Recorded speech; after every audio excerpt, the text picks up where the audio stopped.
Welcome to our channel. నేను మీ master Durga Prasad. Sir నమస్కారం sir. నమస్తే సార్. సార్ వైసీపీ నాయకులు ఒకరు అరెస్ట్ అవుతూ వచ్చారండి. ఇక్కడ వల్లభనేని వంశీ కానీ, చెవిరెడ్డి భాస్కర్ రెడ్డి గారు, మిథున్ రెడ్డి గారు, చాలా ఫేమస్ పీపుల్ వాళ్ళందరూ కూడా కట్టలు కూడా దొరికినాయి అనేసి చాలా మంది కూడా మాట్లాడుకుంటున్నారు.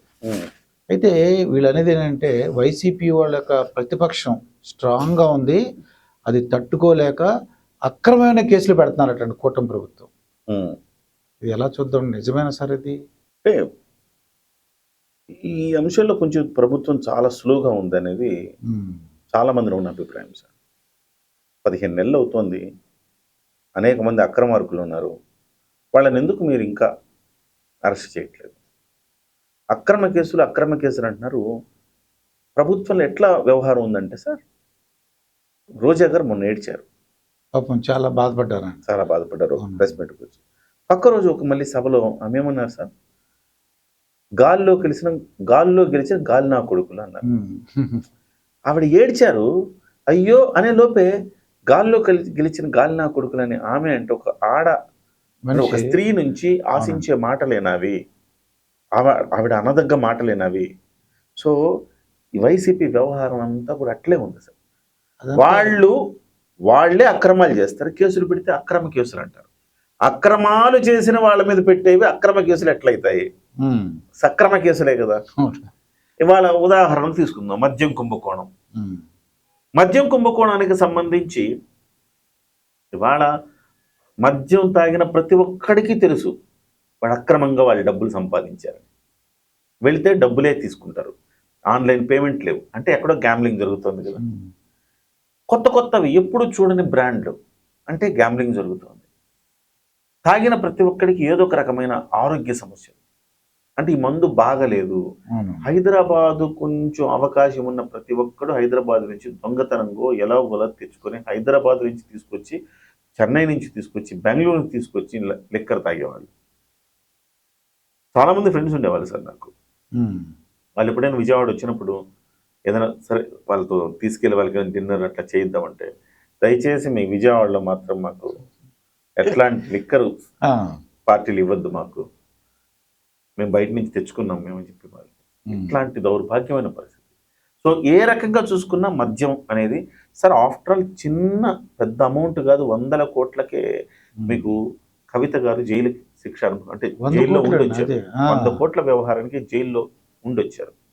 సాక్షాత్తు ముఖ్యమంత్రి గారు, ముఖ్యమంత్రి, ఢిల్లీ ముఖ్యమంత్రి జైలు జీవితం గడిపొచ్చారు. కానీ 1000 కోట్ల కుంభకోణం సార్, దగ్గర 3,500 నుంచి 4,000 కోట్ల కుంభకోణం.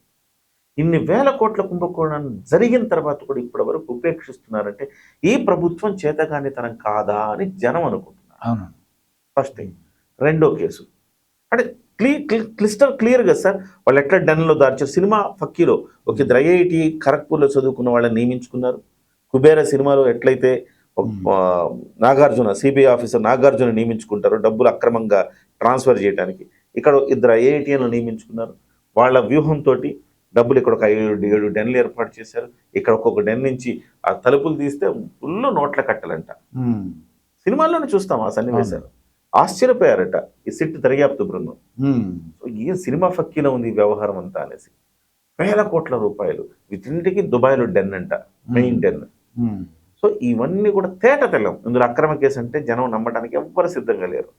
తర్వాత లేటెస్ట్గా అనిల్ కుమార్ యాదవ్ అక్రమ మైనింగ్ మైకా గనులు సార్ ఎట్లా దోచారంటే లిటరలీ దోచేశారు. ప్రభుత్వానికి కట్టాల్సిన డబ్బులు కూడా కట్టకుండా దుర్మార్గంగా దోచేశారు. అవన్నీ కూడా ఇవాళ బయటికి ఎప్పుడో తెలుసు జనానికి, ఇవాళ కాదు సార్ తెలుసు. అక్రమ కేసులు అనుకోవటానికి ఇవేమి ఈరోజు బయటపడ్డాయి కాదు కదా. గతంలో 5 సంవత్సరాల్లో ప్రజల్లో చాలా మందికి తెలుసు వీళ్ళు అక్రమంగా ఇట్లా డబ్బులు సంపాదిస్తున్నారు, ఇట్లా చేస్తున్నారు అనేది ఆ రోజే తెలుసు. వాటికి సంబంధించి 15 నెలలు పట్టిందా మీకు అనిల్ కుమార్ యాదవ్ గారి మీద ఛార్జ్షీట్ ఫైల్ చేయడానికి? ఇంకా ఎందుకు మీనమేషాలు లెక్కిస్తున్నారు? భయపడుతోందా ఈ ప్రభుత్వం జగన్మోహన్ రెడ్డికి? అధికారులు ఏమైనా జగన్మోహన్ రెడ్డి గారికి భయపడుతున్నారా? సో నేను వస్తాను, 7 సముద్రాల ఆవలో ఉన్న మిమ్మల్ని తీసుకొచ్చి శిక్షిస్తానంటే ఉన్న పోలీస్ అధికారులు భయపడుతున్నారా? లేకపోతే స్వయంగా చంద్రబాబు నాయుడు గారు ఏమైనా భయపడుతున్నారా? ఎందుకంటే ఏమన్నా జగన్మోహన్ రెడ్డి చాలా అరాచకత్వం కలిగిన వాడు, నన్ను నా కుటుంబాన్ని ఏమైనా చేస్తారని ఆయనకి ఏమైనా భయం ఉందా? లేకపోతే పవన్ కళ్యాణ్ గారికి ఏమైనా భయం ఉందా? ఇది జనం ఇట్లా అనుకుంటున్నారు. అవును. మీరేమన్నారు అక్రమ కేసులు పెడుతున్నారని వాళ్ళు గగ్గోలు పెడుతున్నారంటే అసలు ఈ కేసులు సక్రమంగా పెట్టి లోపలేకుండా ఇంకా ఎందుకున్నారని జనం ప్రభుత్వాన్ని నిందిస్తా ఉన్నారు సార్. అవును. ఇప్పుడు కొడలు నాన్న అనుకోండి, ఇది కట్టేసి తిరుగుతుంటాడు అంటే లేడు అని చెప్తారు పోలీసులు. లేడు ఆయన, ఇంకా ఆయన దొరకట్లేదు, కొడాలి నాని గారి కోసం వెతుకుతున్నామని చెప్తారు. ఆయన ఏమో అక్కడే తిరుగుతూ అక్కడే ప్రెస్ మీట్లు ఇస్తుంటారు. ఆర్జీవి లేడు అని చెప్తారు. ఆర్జీవి నేను నా డెన్లోనే ఉన్నాను, నేను పోలీసులు వచ్చారు చూసుకుని వెళ్ళిపోయారు, లోపలికి వస్తే కదా నేను ఉన్నాను లేదు తెలిసేది అంటాడు. ఇట్లా ఆడుకుంటున్నారు వాళ్ళంతా. సో కాబట్టి జనానికి ఇంకా వేగంగా ప్రభుత్వం పనిచేయట్లేదు, ఇంకా కేసులు పెట్టి లోపలేయట్లేదు అనే ఫీలింగే ఉంది. కానీ ఎవరు కూడా అక్రమ కేసులు పెట్టి వీళ్ళు ఏదో చేస్తున్నారన్న భావంలో జనం ఎవరు లేదు సార్. ఒక కేసు కాదు, 2 కేసులు కాదు సార్, వరుసగా అనేక కేసులు ఉన్నాయి సార్. ఇందులో చూడండి, పెద్దిరెడ్డి రామచంద్రారెడ్డి గారు ఎన్నో కోట్లు అక్రమార్జన చేశారని అనుకుంటారు కదా, డిఫాక్టో సీఎం అని అనుకుంటారు కదా. పెద్దిరెడ్డి రామచంద్రారెడ్డి గారిని ఆ మదనపల్లి ఫైల్స్ ఏమైనాయి సార్? ఇప్పటి వరకు అరెస్ట్ చేశారా సార్? ఎందుకు అరెస్ట్ చేయలేదు సార్? పెద్దిరెడ్డి రామచంద్రారెడ్డి ఎందుకు తప్పించుకున్నాడు? సో ప్రభుత్వం ఫెయిల్. అవినాష్ రెడ్డి ఎన్నికల ముందు హడావిడైంది కదా సార్, అరెస్ట్ చేస్తారని. 15 నెలలు గవర్నమెంట్ వచ్చి కొత్తది, ఆయన ఏం చేయలేకపోయారు, ప్రభుత్వం ఫెయిల్. ద్వారంపూడి చంద్రశేఖర్ రెడ్డి సార్ అక్రమంగా బియ్యం తరలిస్తున్నారు, ఖచ్చితంగా ఆయన అరెస్ట్ చేస్తామని పవన్ కళ్యాణ్ గారు స్వయంగా చెప్పారు సార్.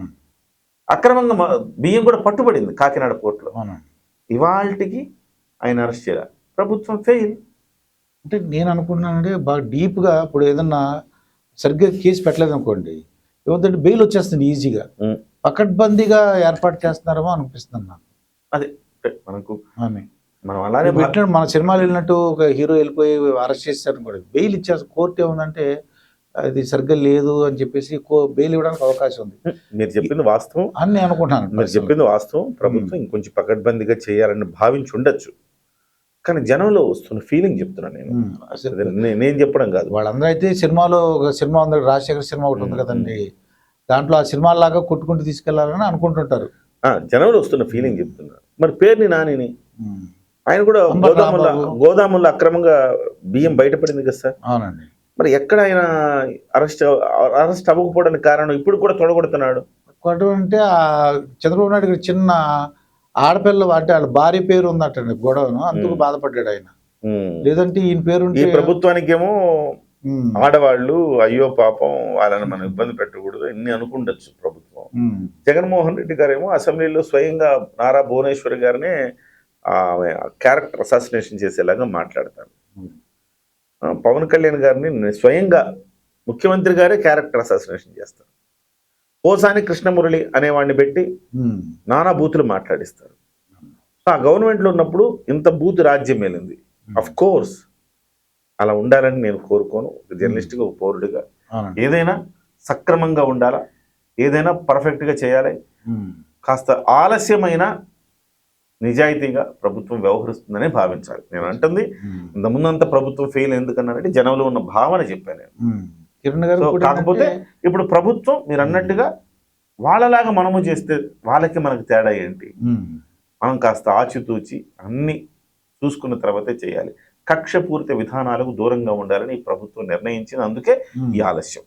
నేను కూడా అనుకున్నానంటే ఇప్పుడు గాడి తప్పిన ఆర్థిక వ్యవస్థ అండి ఆంధ్రప్రదేశ్, దాన్ని కొద్దిగా సక్రమంగా పెట్టి ఒక ఆర్థిక ఒక లైన్లో పెట్టి అప్పుడు ఏం చేయాలో అక్రమార్కులు కానీ ఎవరైతే ఇబ్బంది పెట్టారో, ఎవరైతే డబ్బులు అక్రమంగా వాళ్ళందరి సంగతి చూద్దాము, ముందు ఆంధ్రప్రదేశ్ భవిష్యత్తు చూడాలి అని అనుకున్నారేమో అనిపిస్తుంది నాకు పర్సనల్గా. అట్లేం ఉండదు మాస్టర్, రెండు ఒకసారి చేయగల ప్రసాద్ గారు. ఏ వ్యవస్థకు ఆ వ్యవస్థ వర్క్ చేస్తూనే ఉంటుంది. అడ్మినిస్ట్రేషన్ చేస్తున్న ఆర్థిక వ్యవస్థ పనిచేస్తుంది. చట్టం, న్యాయం వాటి పని అవి చేసుకోపోతాయి. సో నేనేమంటానంటే సార్, దీనికి వేరే రీజన్స్ కంటే ఇంతకుముందు మనం అనుకున్నట్టుగా పకడ్బందీగా కేసులు పెట్టాలి, వాటి ద్వారా అరెస్ట్ చేయాలి. అరెస్ట్ చేసిన తర్వాత మళ్ళీ ఇది అక్రమ అరెస్టు చేశారన్న పేరు రాకూడదు.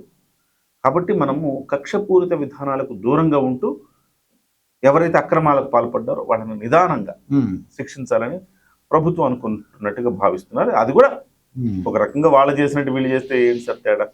కాబట్టి ఆ రకంగా భావించాలి తప్ప, కానీ అట్లని చెప్పేసి ఆలస్యం అమృతం విషం అన్నారు. మరింత ఆలస్యం చేస్తే విషంగా మారే ప్రమాదం ఉంది. కాబట్టి ఎవరైతే అక్రమార్కులు ఉన్నారో వారిని ఎంత వేగంగా వీలైతే అంత వేగంగా చర్యలు తీసుకోవాలి.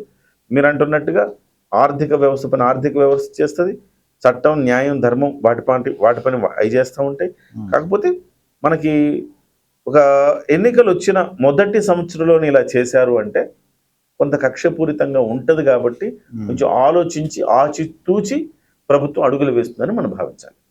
ఇదండి కిరణ్ గారితో జరిగిన ఇంటర్వ్యూ. మరొక ఇంటర్వ్యూతో మీ ముందు ఉంటాను. మీ మాస్టర్ దుర్గా ప్రసాద్.